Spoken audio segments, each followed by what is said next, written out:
A ver, ¿quién podría explicar? ¿Cuántas capas tiene este pavimento? ¿Quién quiere responder? ¿Quién quiere someterse a estas preguntas? Punto enter en el chat. Vamos a conversar un poco.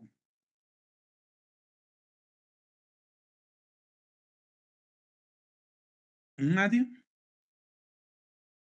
Están con miedo, jóvenes, ¿no?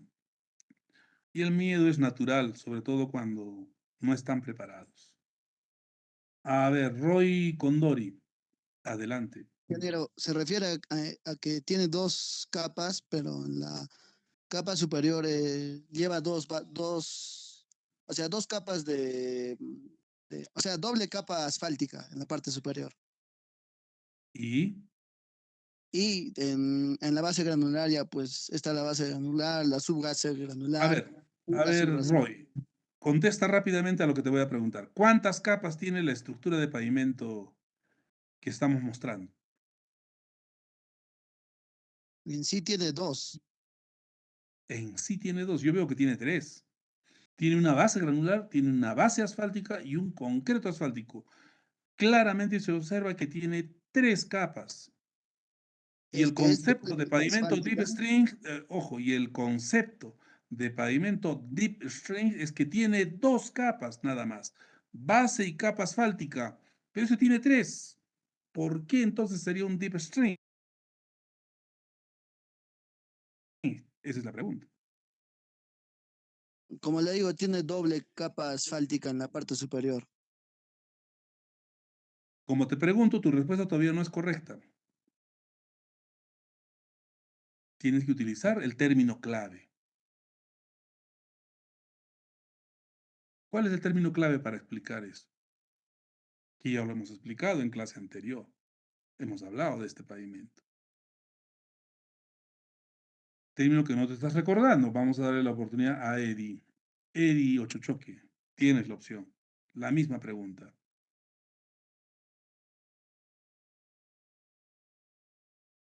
No hay respuesta. Se perdieron el puntito. Aquí se observa claramente que tiene tres capas. Pero si existen dos capas asfálticas contiguas, una sobre otra, como se observa aquí, estructuralmente se comportan monolíticamente, como si fuera una sola. Esa es la respuesta. Estructuralmente, cuando hay más de una capa asfáltica, este conjunto de capas asfálticas se comporta como si fuera una sola capa. Su comportamiento es monolítico. Puede haber base asfáltica, binder asfáltico, capa intermedia y carpeta asfáltica. Pueden haber hasta 4, 5 capas asfálticas. Pero esas 5 capas asfálticas se comportan como si fuera una sola. Comportamiento monolítico. Respuesta estructural única. Por esa razón. Entonces aquí el pavimento tiene 3 capas, pero al ser 2 capas asfálticas contiguas, su comportamiento es como si fuera una sola. Por eso es un pavimento a profundidad, asfáltico a profundidad parcial o deep stream. Esa es la explicación y eso hemos explicado en las clases. Terminología básica que tienen que manejar. 1. ¿Qué cosa es el concreto asfáltico? ¿Quién puede dar el concepto de concreto asfáltico? Lo escucho. Después de ese punto, coloquen su punto enter y voy a darle la palabra a quien quiera responder. ¿Qué es concreto asfáltico? Su concepto de concreto asfáltico. No hay respuestas. Bueno, vamos a pasar rápido esto porque vamos a pasarnos ya la hora y no vamos a avanzar. Concreto asfáltico, acá tiene, mire la respuesta. Mezcla de cemento asfáltico, agregados y un llenante. Eso es concreto asfáltico. Ahí está el concepto en la pantalla, ¿no? ¿Qué cosa es base asfáltica? Es la mezcla de una base granular más cemento asfáltico. ¿Y qué cosa es cemento asfáltico? Parte de la terminología básica que cada uno de ustedes tiene que manejar. Ponga punto enter en el chat si quiere responder qué es cemento asfáltico, un concepto.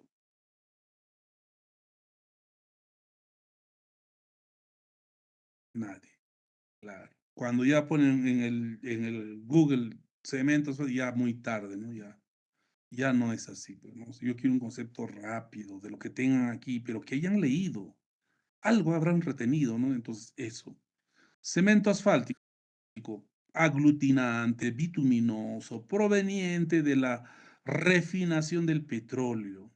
Es un desecho del proceso de refinado del petróleo para conseguir gasolina, nafta, entre otros productos. Entonces, al refinar el petróleo, hay desecho. Ese desecho es el cemento asfáltico. Lógicamente que ahora se ha industrializado y se le ha dado ciertas características con aditivos y con todo, pero es un resultado, es un subproducto de la refinación del petróleo, el cemento asfáltico. ¿Cómo y qué características tiene el cemento asfáltico? Pues se mide su viscosidad, su grado de penetración, el grado de desempeño. Pues, esos son conceptos que tienen ustedes que manejar.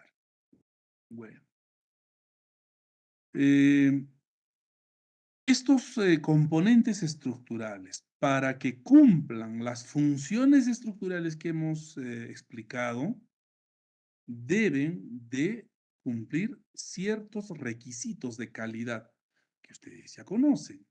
Entonces, a eso nos referimos como especificaciones técnicas de calidad. Vamos a ver algunas.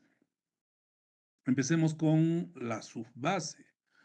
La subbase tiene que cumplir, entre muchos otros requisitos de calidad, una que se llama granulometría. Es decir, la subbase tiene que, la curva granulométrica de un material de subbase debe de estar comprendida entre un límite inferior y un límite superior, o llámese especificación inferior, especificación superior.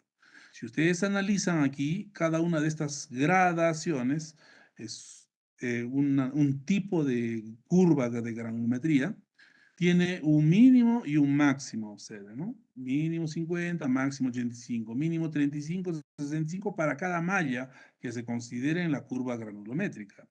A eso se le llaman especificaciones, ¿no? Límites de la curva granulométrica.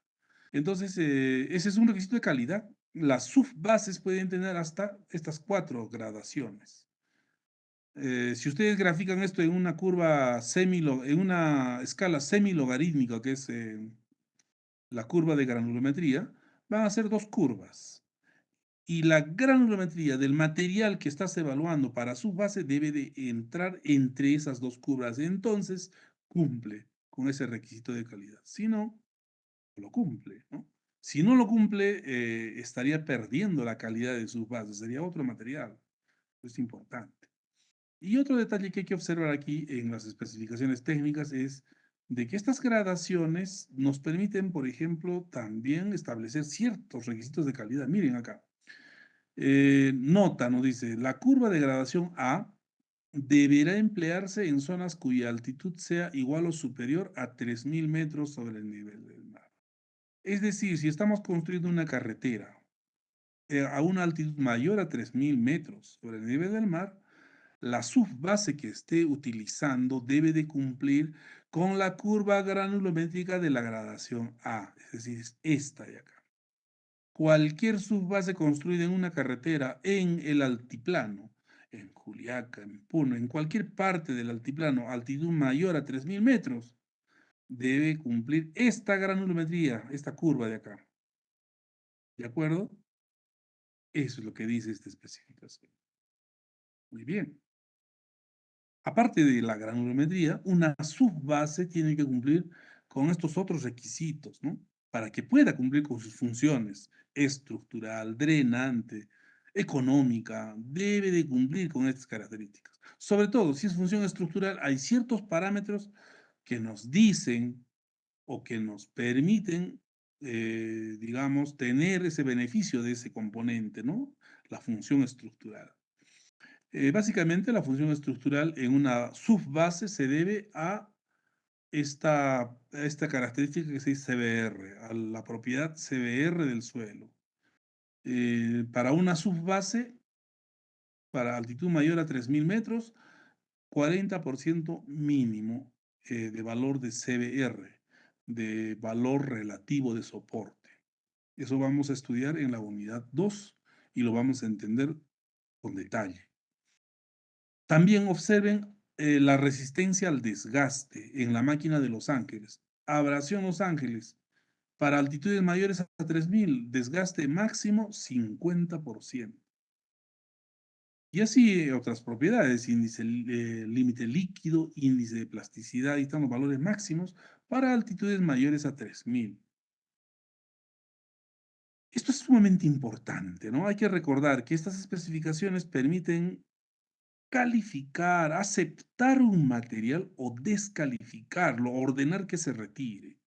Si un material de subbase, por decir, no cumpliera con este valor de CBR, con esta propiedad de CBR, con esa especificación, si por decir están construyendo una carretera y colocan el material de subbase y el supervisor ordena que se verifique el CBR de ese material y cuando se verifica en laboratorio de la supervisión, encuentran que el CBR de esa subbase es del 30%, pues en ese momento el supervisor para la obra, ¿no? Para la obra, lo llama al residente o va a la oficina y pide el cuaderno de obra y dice, ¿no?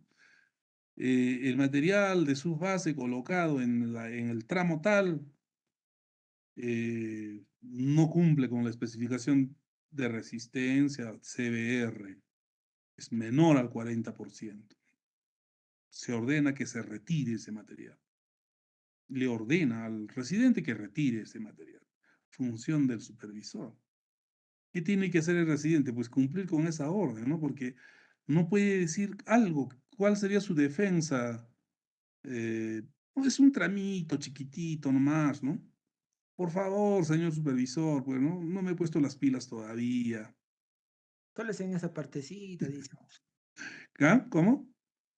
No sea tan estricto, no sea tan verde, pues, ¿no? Así generalmente esas cosas pueden decir, ¿no? Y hablando de supervisores jóvenes, hay supervisores, como dicen, pues, bien verdes. Y sobre todo si se trata de una función estructural, ¿no? Una función de resistencia, pues simplemente no cuentan esas cosas, ¿no? Y se ha demostrado, se ha verificado y el supervisor tiene que asegurar que la obra sea pues hecha con calidad. Ese es ustedes saben que la supervisión es la representante de la entidad en la obra, ¿no? ¿Quién es la entidad? Es el dueño de la obra, pues quien pone la plata, digamos un municipio, la región o el Ministerio de Transportes. Ejecutan una obra y para que cumplan la calidad que se requiere, contratan a la supervisión y la supervisión lo representa a la entidad. Y es quien tiene que obligar pues al contratista que cumpla con la calidad que está establecida en el expediente técnico. Esa es la función o una de las funciones de la supervisión, ¿no? Y el supervisor utiliza, pues, el expediente técnico, específicamente las especificaciones técnicas para controlar la calidad en la obra que se está ejecutando. Y las especificaciones técnicas en una obra de carretera contiene, pues, estos requisitos de calidad de los materiales, en este caso de la subbase. Aquí de la base, miren, la granulometría es diferente. La resistencia CBR mide mínimo para sal o tránsito mayor a 1.000.000, mínimo 100% de CBR. En la subbase era 40, ¿verdad? Y tránsito menor a 1.000.000, 80%. ¿Se dan cuenta? Y en cuanto a abrasión Los Ángeles, por ejemplo, máximo 40%. En la subbase era 50. Acá tiene que ser más resistente, menos desgaste en ese material se tiene que observar, ¿no? Es un material de mejor calidad, ¿no? Claro, porque también los esfuerzos van a ser considerables a nivel de una base, ¿no? Y en un asfalto, pues la abrasión es mucho menos, ¿no? En un asfalto, es mucho menos. Y fíjense las características de calidad. En una base granular, por ejemplo, se pide que las partículas tengan por lo menos en un 80% una cara fracturada. Ahora ponte a estudiar y responde, ¿qué cosa es una cara fracturada? ¿Por qué una cara fracturada? ¿Por qué dos caras fracturadas? ¿Qué es partículas chatas y alargadas?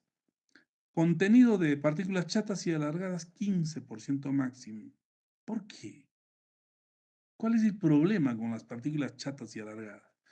Entonces ahí lo que tienes que hacer es leer las normas de ensayo de materiales, ¿no? Y eso está en el Classroom, ahí hemos dejado ese material, ahí están las EM 2018, las normas de ensayo de materiales. Busca esta norma, ¿no? Partículas chatas y alargadas, la norma ASTM D4791. Hay su equivalente en la norma MTC, lógicamente, no lo han puesto acá, no está, ¿no? Pero sí hay el equivalente. O en todo caso la norma STM debe estar acá, si que no tiene la norma del MTC. Pero tú tienes que saber por qué establecen este 15% máximo, ¿no? ¿Por qué? ¿Y cuánto era chatas y alargadas en subbase? A ver, retrocedamos a subbase. Ahí está subbase. Partículas chatas y alargadas, misma norma, 20% máximo en la subbase. En la base, 15% máximo. ¿Por qué? ¿Qué pasa si tengo más de ese porcentaje de chatas y alargadas en la subbase o en la base? ¿Qué es una partida chata? ¿Qué es una partida alargada? O digo, una partícula chata o una partícula alargada. Todo tiene un concepto, todo tiene una razón de ser. Bueno, no es necesario que te lo memorices, pero sí tener claro de qué se trata. Cuando son partículas chatas, son partículas que tienen una dimensión mucho menor que a las otras. Claro, puede tener un largo, un ancho considerables, similares, pero la altura o el espesor de la partícula es mucho menor que esas otras dos dimensiones. Entonces una chata. Y alargada, cuando tiene una dimensión mucho mayor que la otra dimensión, digamos, en términos de volumen, ¿no? La alargada es cuando tiene una longitud excesiva y un ancho menor, larga. Puede tener mayor espesor, pero es larga. ¿Y por qué no es deseable ese tipo de partículas? ¿Por qué lo restringen? En una base 15% máximo y en una subbase 20%. ¿Cuál es la razón? A ver, puntualmente, vamos a ver si alguien tiene la respuesta. Punto, entre en el chat. Les doy la oportunidad que se ganen un puntito o dos, si es que responden adecuadamente. Claro, van a responder si es que han leído, han escuchado, han sido lo suficientemente curiosos como para preguntar ese tema, porque esto ya lo han estudiado en construcción de obras viales o procesos constructivos de obras viales. Ahí es donde se estudia estas EG 2013, ¿no? Ahí se lee, se analiza, porque son especificaciones técnicas. ¿Y qué cosas están? ¿Cuál es el componente fundamental de una especificación técnica? Proceso constructivo. ¿Qué curso han llevado? Proceso constructivo de obras viales. Entonces tuvieron que haber leído esto, mínimo, ¿verdad? No se recuerdan, no van a poder responder. Lógico, mejor, mejor. Antes de estar adivinando, mejor no digo nada, porque no sé. Bueno, ¿por qué se restringe chatas y alargadas? Porque estas partículas, al tener una geometría particular, una geometría especial, son propensas a fracturarse en el proceso de compactación. Lógico, ¿verdad? Si yo observo las partículas de una base y una subbase, pues no son ni chatas ni alargadas, son piedras regulares. Entonces, cuando se compactan, cumplen la función que deberían de cumplir. Pero si tienen un largo mayor a su ancho, son alargadas o son planas, cuando se compactan estas partículas, por lo general se rompen al momento de compactar, se parten. ¿Y qué ocurre cuando una partícula, una piedrita se parte, se fractura? ¿Qué ocurre? No se fractura pues en dos pedazos, ¿no? normalmente se fracturan en varios pedazos, ¿no? Y ahí salen incluso partículas finas, es decir, el material cambia su naturaleza. Y si tuviéramos más del 20% o más del 15%, pues varía o influye en la resistencia, en el CBR, influye en la granulometría, es menos resistente, propensa a la fractura. Entonces, exceder el porcentaje ya haría que éste cambie sus propiedades principales resistentes. Por esa razón se restringe. Esa es la razón. Bueno, entonces estos ensayos de calidad de los materiales deben de satisfacerse. En una base granular, por ejemplo, todos estos controles se deben de hacer según esta tabla de frecuencias. Si ustedes están en una carretera trabajando, sea de asistente residente o de asistencia en la supervisión, por decir, o si son supervisores o residentes, esto tienen que conocerlo y manejarlo, ¿no? Si están ejecutando una carretera, un tramo de subbase, o en este caso de base, dice, frecuencia de la granulometría según MTC 204 o ASTM-C 136, o la norma AASHTO T27, se debe hacer ensayo de granulometría, control de granulometría de la base cada 750 metros cúbicos en cantera. Ah, entonces, ¿qué hace el supervisor? Va a la cantera de base granular, ordena a su laboratorio, muestrea, ¿no?, del material que están transportando, le sacan una muestra y ensaya la granulometría. Y eso hay que hacer cada 750 metros cúbicos. Si están colocando o están haciendo el tramo de una carretera, digamos, de 500 metros. 500 metros por un ancho de 8 metros, un espesor de 20 centímetros. ¿Qué volumen es ese? Multipliquen 500 por 8 por 0.20. ¿Cuánto es el volumen? Bueno, ese volumen lo dividen entre 750 y ya tienen como supervisores en ese tramo por lo menos un número de controles de granulometría que deben de tener, exigirle a la contratista, ¿no? Has vaciado 1500 metros cúbicos o has llevado 1500 metros cúbicos, ¿dónde están tus dos controles de granulometría? El contratista no va a decir, pero si tú lo estás haciendo, no te puede decir, ¿no? Ellos tienen que hacer su control, o tú haces el control, pero la cuestión es que el contratista tiene que tener, y si no, no ha controlado, ¿no? Y si no ha controlado, tú entras a actuar como supervisor. Esto es 100% práctico, manejo de especificaciones, ¿no? Controles de CBR, ¿cada qué volumen? CBR cada 2000 metros cúbicos debe haber un ensayo de CBR. Si en una carretera coloco 10.000 metros cúbicos de base, pues de esos 10.000, entre 2, 5 certificados de calidad de CBR se debe de colocar pues en el informe mensual de repente, ¿no? Ahí debe de estar. Entonces se ha controlado la calidad de esa base como está ordenado o dispuesto en la especificación técnica, porque esta tablita está en el expediente técnico. Debe de estar. Si ustedes revisan el expediente técnico de una carretera, está, pues, ¿no? Esto de ahí está. Si es que han construido base, debe de estar. ¿Se dan cuenta? Para eso o de esa forma se utiliza esta. Un control frecuente es el control de compactación. Y acá está, ¿no? Control de compactación. Es decir, la densidad que se está dando al material en campo.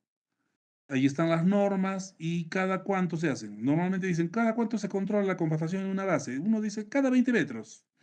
Normalmente utilizan o hacen el control cada 20 metros, pero en realidad la especificación no dice cada 20 metros, dice cada 250 metros cuadrados. Un control de compactación cada 250 metros cuadrados.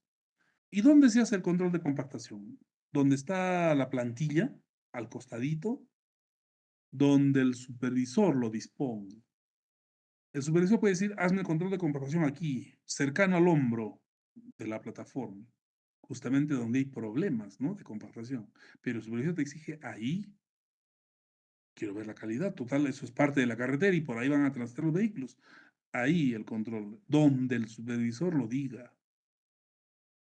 Y si el residente no ha hecho un buen trabajo en los hombros, justamente dice falla, porque compactan bien el centro, pero a los hombros ya no se compacta tanto por digamos, mala práctica constructiva o un descuido, el supervisor te va a exigir en un punto crítico, ahí. Normalmente cuando perfila, la moto perfila y a veces hay depresiones y no se logra compactar adecuadamente porque hay un puente, ¿no? En el relleno que se está compactando. El supervisor observa eso y dice, ahí, en ese puentecito, porque no se compacta adecuadamente, ahí te va a pedir que hagas el control de compactación. No pasa el control de compactación, el supervisor te ordena que recompactes. Y tú como ingeniero haces caso y dices, ¿y vas a recompactar? ¿Vas a meterle el rodillo a compactar? ¿Qué pasa si eres ingeniero civil y te dice recompacta? Está mal, no pasa tu tramo de base. ¿Ustedes creen que es lógico que el residente ordene, rodillo, pásale 5 pasadas más, compacta más? ¿Eso será lógico? Pues no, ¿verdad? Por teoría, por mecánica de suelos 1, por Proctor, ¿qué hemos aprendido? Si queremos compactar un suelo a su máxima densidad, y cuando estoy haciendo base tiene que estar a su máxima densidad, ¿no? Ahí, en una base granular, ¿cuánto es pues el requisito de compactación de la capa? Mínimo 100%. Eso es especificación técnica que también ya debes de conocer. Entonces, la base granular en carretera debe estar compactada al 100%. Y para que logres esa densidad en campo, lo que tiene que pasar en tu proceso de compactación es, uno, tu material debe estar con humedad óptima. Y segundo, producir la misma o más energía de compactación que en el ensayo Proctor modificado. Esas dos cosas tienen que pasar. Bueno, producir más energía que la energía que aplicas en el Proctor modificado, lo puedes controlar con el número de pasadas de tu rodillo. Fácil. El problema está en la humedad de tu material. Entonces, si un residente, el supervisor le dice al residente, tu tramo no pasa, está mal, tiene que recompactar. No te va a decir recompactar, te va a decir, arregla tu tramo. No pasa. Se ha llegado al 98, 95% de compactación. Y el mínimo es 100. No pasa el tramo. El residente que va a hacer lo que hay y dice, oh, rodillo, compacta, no sabe lo que está haciendo. Es lo primero que debería de verificar el residente. La humedad óptima, la humedad del material. Debería verificar la humedad.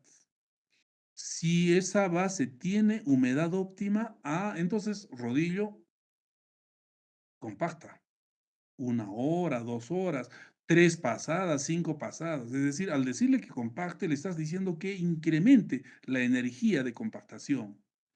Y obviamente, si el material está en humedad óptima y tú incrementas la energía de compactación, se va a densificar y en algún momento va a llegar al 100%.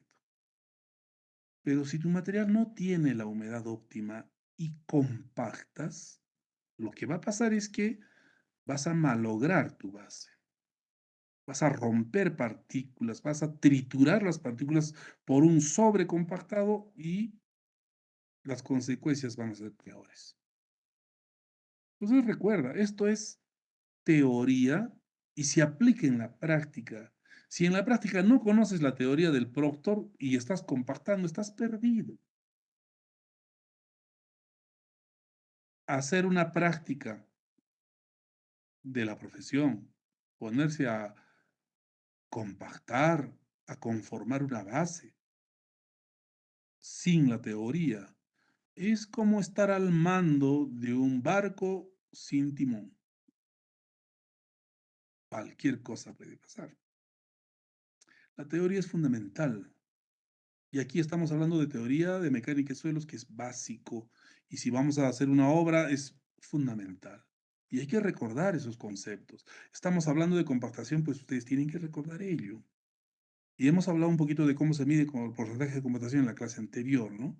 Ahora estamos yendo un poquito más allá, ya en la ejecución de obra, que es parte del proceso constructivo. Y recordamos en este caso en pavimentos, porque estamos hablando de componentes de una estructura y las funciones que ésta debe cumplir. Pero para cumplir esas funciones, el material que componen esos elementos estructurales también deben de cumplir con estas características. A manera de repaso, lo estamos haciendo. Muy bien. Bueno, jóvenes, el tiempo nos ha ganado. Este es un pavimento asfáltico full depth, ¿no? Tiene 3 capas, pero al ser asfálticas, las 3 capas se comportan como si fuera una sola. Hay conceptos que ustedes tienen que repasar. Aquí está qué es un binder, las funciones que debe cumplir, qué es una mezcla y qué funciones cumple. Eso es sumamente importante. Algunas características de calidad del cemento asfáltico, ¿no? Ahí está, para seleccionar el tipo de cemento asfáltico en función a la temperatura media anual del lugar donde se va a colocar ese asfalto, se tiene esta prueba que es la prueba de penetración, P. Prueba de penetración. Importantísimo para, por ejemplo, definir qué tipo de asfalto vas a utilizar. Caso Juliaca, ejemplo. ¿Cuál es la temperatura media anual de Juliaca? ¿24 grados centígrados a más? No. ¿De 24 a 15? No. ¿De 15 a 5? Puede ser. O menos de 5, tampoco, ¿verdad? Menos de 5 estará para Macusani, de repente Ananea, ¿no? Eh, a más de 4.500. Ahí sí es menos de 5, media anual. Pero Juliaca está en este rango, ¿no? De 5 a 15. Este es el caso de Juliaca. ¿Qué tipo de asfalto debes de usar? Asfalto cuyo grado de penetración sea 85-100 o 120-150, o sea, un PEN 120-150. ¿Cuál de estos dos es más rígido? ¿Por qué este de 40-50 se utiliza cuando la temperatura es mayor? ¿Qué cosa es el PEN? ¿Qué es el grado de penetración de una mezcla asfáltica? Eso es parte del proceso constructivo. Eso es especificación técnica. ¿Le? Ahí está la norma que tienes que revisar, o temperatura media anual, hay un ensayo de penetración. ¿En qué consiste? Aquí está la explicación. Si no entiendes, agárrale YouTube, ponle ensayo de penetración y ahí vas a entender con lujo de detalles de qué se refiere. Es muy importante esta prueba, así que te recomiendo que lo revises. Bueno, ahí está en un detalle las características que debe cumplir una mezcla asfáltica, ¿no? Esto lo vamos a estudiar cuando estemos diseñando pavimentos asfálticos. Así como la base, la subbase, también el material que va a componer una mezcla asfáltica debe de cumplir con especificaciones de calidad. Abrasión Los Ángeles, por ejemplo, miren, el desgaste debe ser 35 máximo. ¿Cuánto era en la base? Máximo 40. En la subbase, máximo 50. Y en el cuerpo de un terraplén, ¿cuánto era el desgaste de Los Ángeles? ¿Recuerdan? Revisa, repasa. Esos son datos importantes que debes haber tomado nota, tienes que tenerlo, ¿no? En la mano. Muy bien, entonces queda como tareita que ustedes le den una leída, un análisis, que entiendan qué cosa es esta prueba de azul metileno. ¿Para qué sirve en un agregado fino de mezcla asfáltica? ¿Qué significa? Esto es lo que ustedes tienen que ponerse a revisar. Para ello, les sugiero que utilicen esta herramientita que sé que muchos no conocen. Voy a pasarme unos 5 minutitos, por favor, antes de terminar. Sé que no tienen más clases, así que estoy abusando un poquito de su tiempo, pero es algo que ya ustedes tienen que empezar a usar. En la siguiente clase vamos a definir los temas de investigación de cada uno de ustedes y ya tienen que ir pensando en qué cosa van a investigar, un tema relacionado al curso. Eh, desde noviembre del año pasado tenemos en manos una herramienta informática muy importante que ha revolucionado cómo se hacen las cosas, cómo el ser humano va a hacer las cosas de ese momento en adelante. Su impacto es brutal. Su impacto es en todo el quehacer humano. No sé si me hayan entendido, lo voy a repetir nuevamente. Desde noviembre del año pasado, eh, la forma de hacer las cosas por el ser humano ha cambiado. Porque en noviembre del año pasado se puso a disposición de cualquier persona en el mundo de un programa de inteligencia artificial que te responde, que te reconoce el lenguaje y te responde como si fuera un humano a casi cualquier cosa que le preguntes.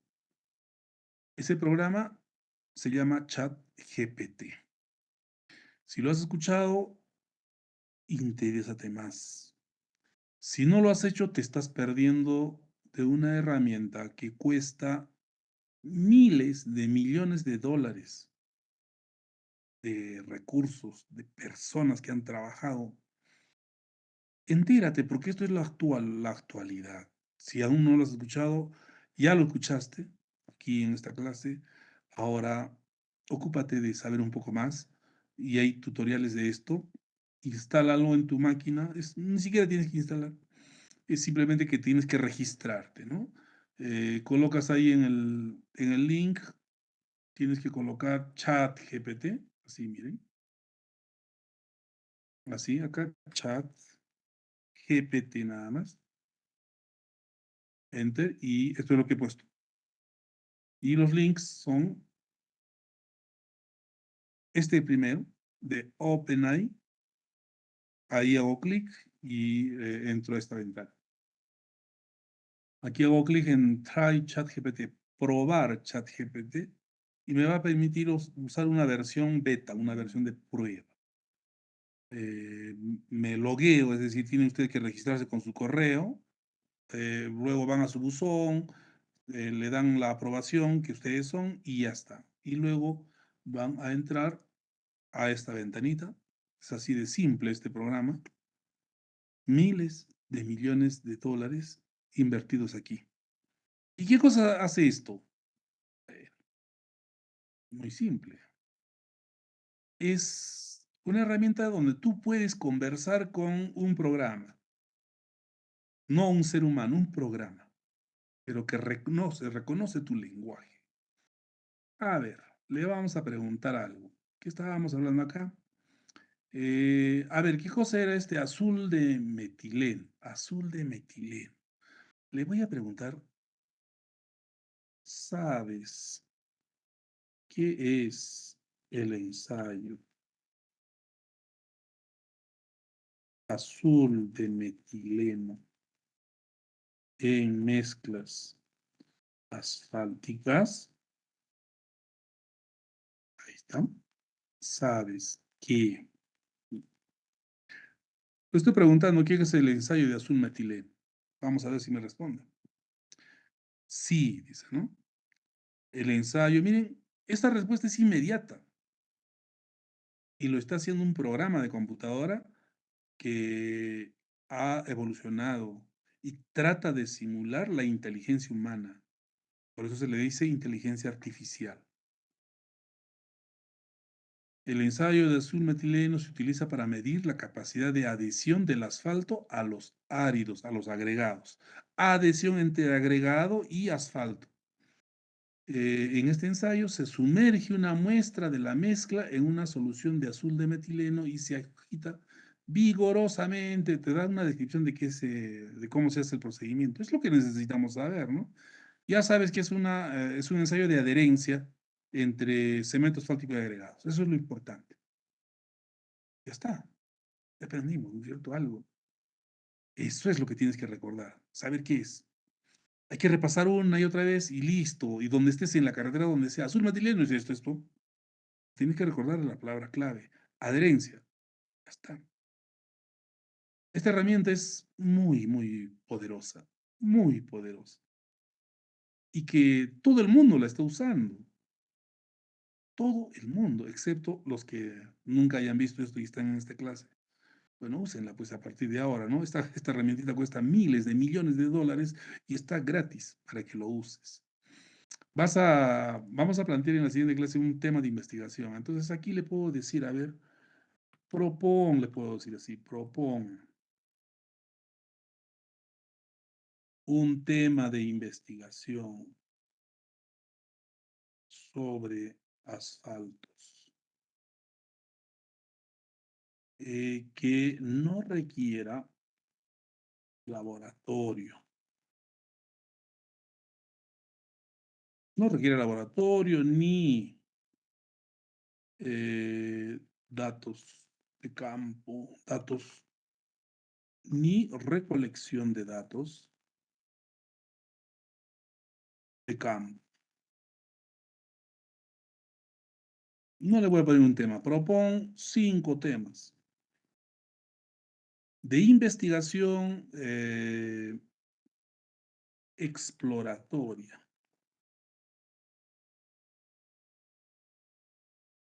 sobre asfaltos en caliente, o asfaltos en general le voy a decir.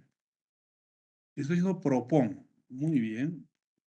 ¿Qué me propone esta herramienta de miles de millones de dólares? Vamos a ver, que es la primera vez que le hago esa pregunta. Y se las hago o les muestro a ustedes para que ustedes utilicen esos términos también para definir su tema de investigación. Y ya ustedes tienen el sílabo, ya saben qué temas vamos a tratar. ¿Algún tema te interesa del curso? Ahí puedes plantearlo. Aquí propongo 5 temas de investigación exploratoria sobre asfaltos que no requieren laboratorio ni recolección de estos campos. Eso es lo que te dice la respuesta de esta inteligencia artificial. Dice historia y evolución del uso de asfaltos en la construcción de carreteras.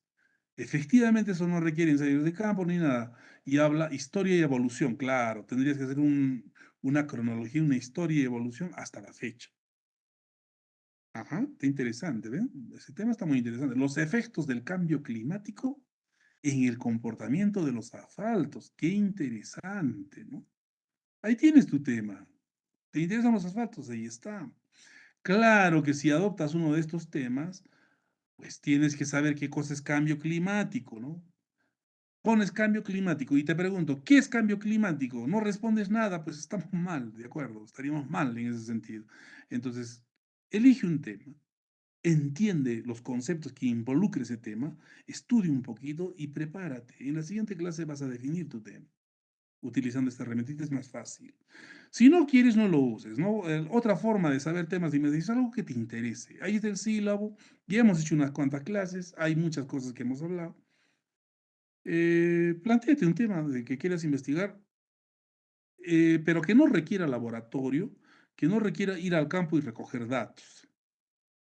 ¿De acuerdo? Entonces aquí los temas que te he dado efectivamente no requieren trabajo de campo, porque no vamos a tener el tiempo de hacer experimentos, ni ensayos, ni nada. Solamente vamos a hacer un tema de investigación documental sobre algún tema relacionado al curso, que te va a permitir, pues, conocer con mayor detalle algún tema específico del curso, que puede ser que se convierta en el tema que vayas a plantear en tu tesis para graduarte o licenciarte, y que puede marcar el inicio de tu especialidad en la que te hagas experto. Puede ser, si te gusta algún tema. Y aquí tienes un asistente informático muy, muy poderoso. Entérate, lee un poco más, observa unos cuantos tutoriales en el YouTube, sácale provecho. Esta es la versión gratis. Si se suscriben a esta actualización a Plus, Upgrade to Plus, es la versión de pago, $20 al mes. Y dicen que es mejor, habría que ver, yo todavía no he pagado, así que sigo con la versión gratuita y estoy sorprendido de las capacidades de esta herramienta. Se puede aprender muchísimo, sirve para estudiar. En vez de en el Google estar buscando la información y resumiendo 5 o 6 textos y encontrar un concepto adecuado, este chat te lo hace en segundos y te da lo que tú le has pedido específicamente, te lo da. Entonces, experimenta, empieza a usarlo. En la siguiente clase vamos a dedicarnos a hablar de investigación solamente. Muy bien, jóvenes, eso es todo por hoy. Nos vemos.